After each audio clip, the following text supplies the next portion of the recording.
When Israel had plunged into idolatry under King Ahab and his queen Jezebel, God raised up a prophet who would not flinch. His name was Elijah the Tishbite, a man who appeared suddenly, with no introduction, and immediately shook the throne. He stormed into Ahab's court and declared, "As the Lord lives, there will be no rain or dew in the land until I say so." 1 Kings 17:1. Then Elijah vanished, and the sky sealed shut for 3 years. God hid Elijah by a brook and fed him using ravens. When the brook dried up, God sent him to a poor widow in Zarephath. Her flour and oil never ran out. And when her son died, Elijah raised him back to life. But the real showdown was coming.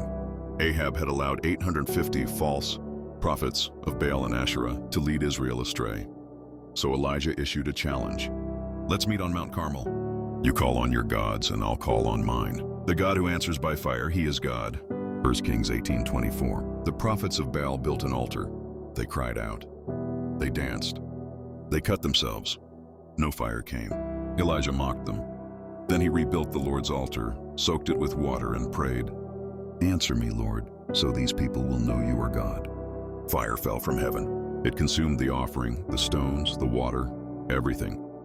The people fell on their faces and cried, "The Lord, he is God." Elijah commanded that the false prophets be removed.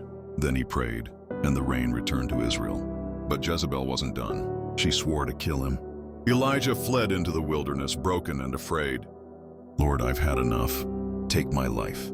1 Kings 19:4. But God wasn't finished. He fed Elijah with angelic bread, then brought him to Mount Horeb, the mountain of God. There Elijah experienced a windstorm, an earthquake and fire, but God was not in them. Then came a gentle whisper. God spoke, not in force, but in stillness, reminding Elijah that he was not alone. 7,000 in Israel had not bowed to Baal. Elijah continued his mission, anointing Elisha as his prophetic successor. And then came the end, or the beginning. As Elisha watched, a chariot of fire appeared, drawn by horses of fire.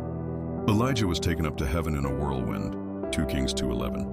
Elijah's story is one of raw power, deep despair, supernatural courage, and eternal glory. He stood alone when others bowed. He called down fire when others feared. He spoke to kings, hid in caves, and walked with God. And centuries later, on a mountain called Transfiguration, he appeared beside Jesus Christ, still alive, still radiant, still faithful.